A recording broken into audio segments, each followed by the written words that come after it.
how can we treat arrogance? How a person makes sure that to avoid arrogance?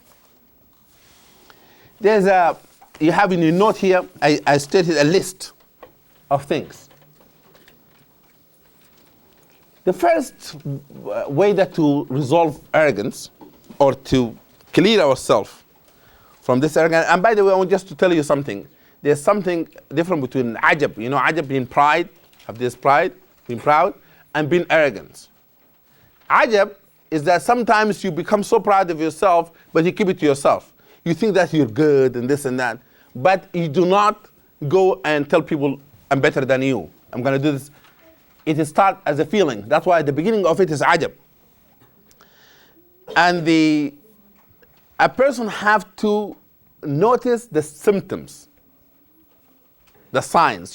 When you get the fever, when you go to have a flu, what do you have? Have fever, sometimes cough, and so. You can measure arrogance.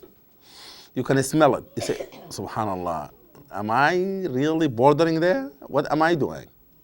You woke up in the morning and said, listen, today I'm just gonna not accept anything so-and-so gonna tell me, because I don't believe that person knows anything. You made a position that you're not gonna accept anything because you know it all. Therefore, you sat in the meeting, Qur'an says, some people don't listen to Qur'an because their ears are closed. They don't like to listen because they know that they're not going to accept it. Therefore, you sit in the meeting, people talk, blah, blah, blah, blah, blah. And all of that time you were saying what? Whatever they're saying is nonsense. Wait until I talk.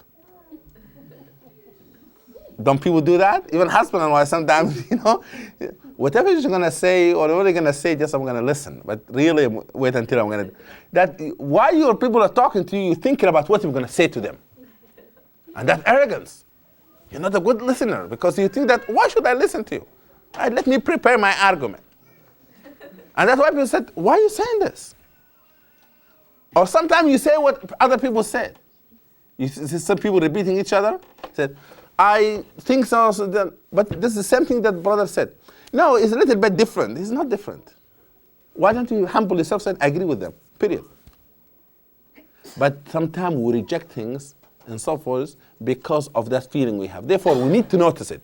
Immediately when the fever is not 99 yet, boarding there, or it's 99, you say, you know what, I'm having a fever. I'm going to watch it. See how much you're going to rise. I'm going to really have that Tylenol next to me. The fever of arrogance. Therefore, it starts with that kind of feeling. Okay? Now, the second level is that to know who we are. The failure of knowing who we are makes us arrogant. That's why they say, رحم الله امرئ عرف قدر نفسه. When Allah subhanahu wa ta'ala bestows His blessing upon a person, who she knows who they are. Abdullah ibn Umar saw a man walking very arrogant. There's another story. And he saw him walking like this. He said, Subhanallah, shaitan have brothers. Shaitani ikhwana. Say shaitan have brothers. Because Allah subhanahu wa ta'ala says, وَعِبَادُ الرَّحْمَنِ الَّذِينَ يَمْشُونَ عَلَى الْأَرْضِ هَوْنًا. Allah said, the servant of the Rahman, the most merciful, they're the one walking humility on earth, not arrogant. See, sometimes people walk like their hands far from their. Have you seen that? Huh? Don't you see that? And some people say walk like brothers.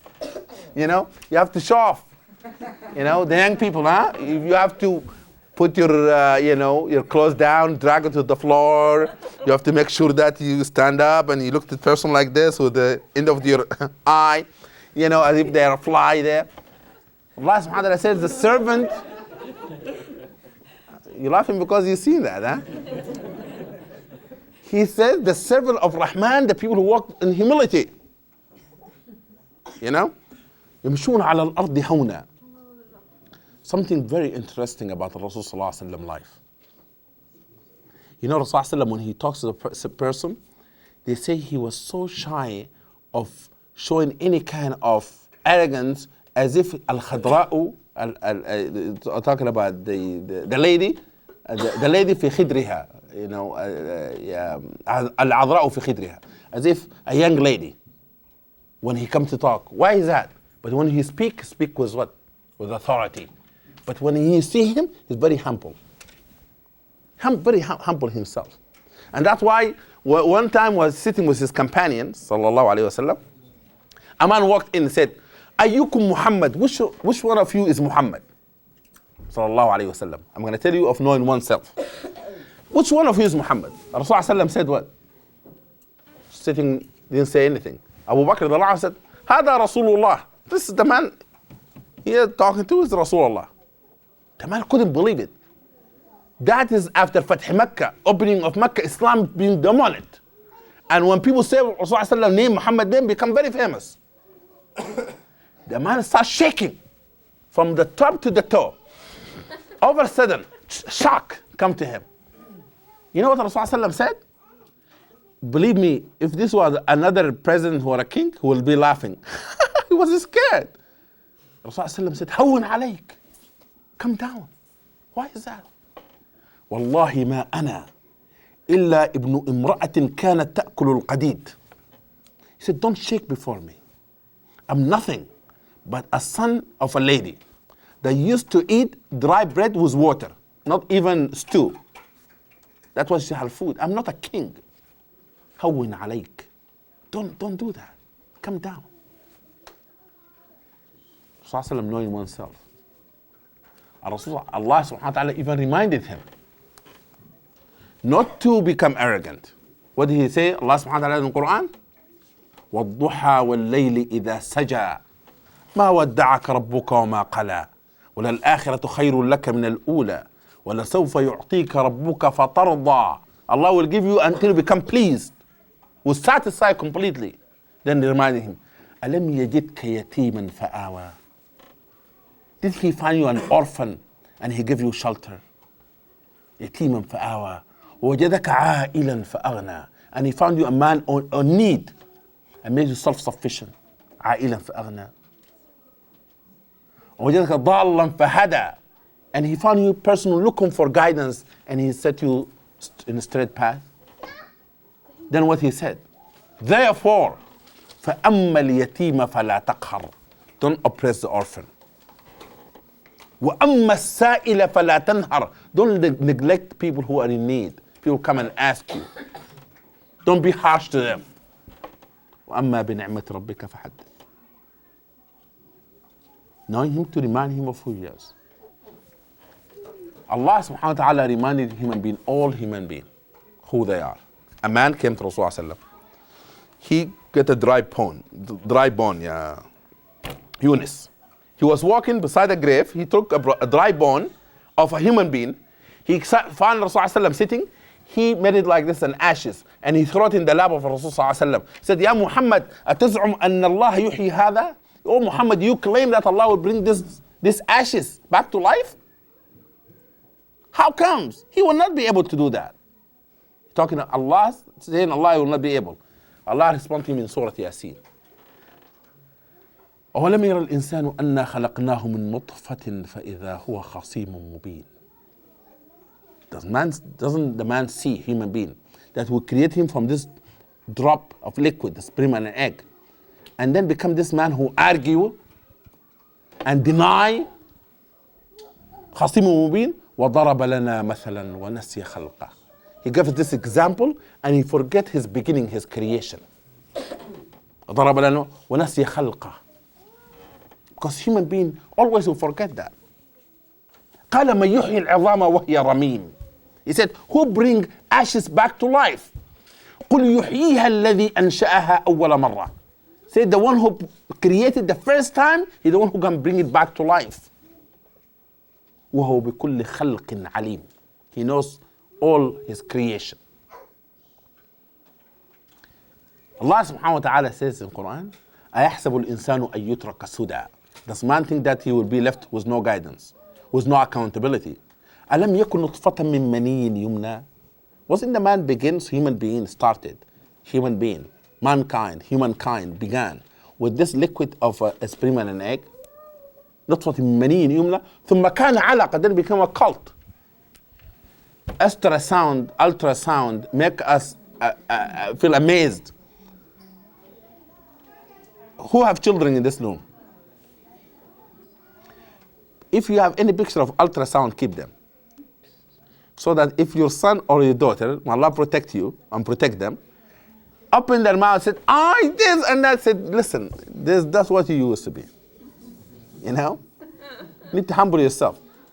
Because the minute that a person feels that they're strong, they become arrogant. Okay? نطفة ثم كان علقة فخلق فسوى فجعل منه الزوجين الذكر والأنثى أليس ذلك بقدر أن يحيي الموتى بلى. Two, I said two things now. Third is knowing Allah subhanahu wa ta'ala. Because when you know Allah and you know the absolute power, then we humble ourselves.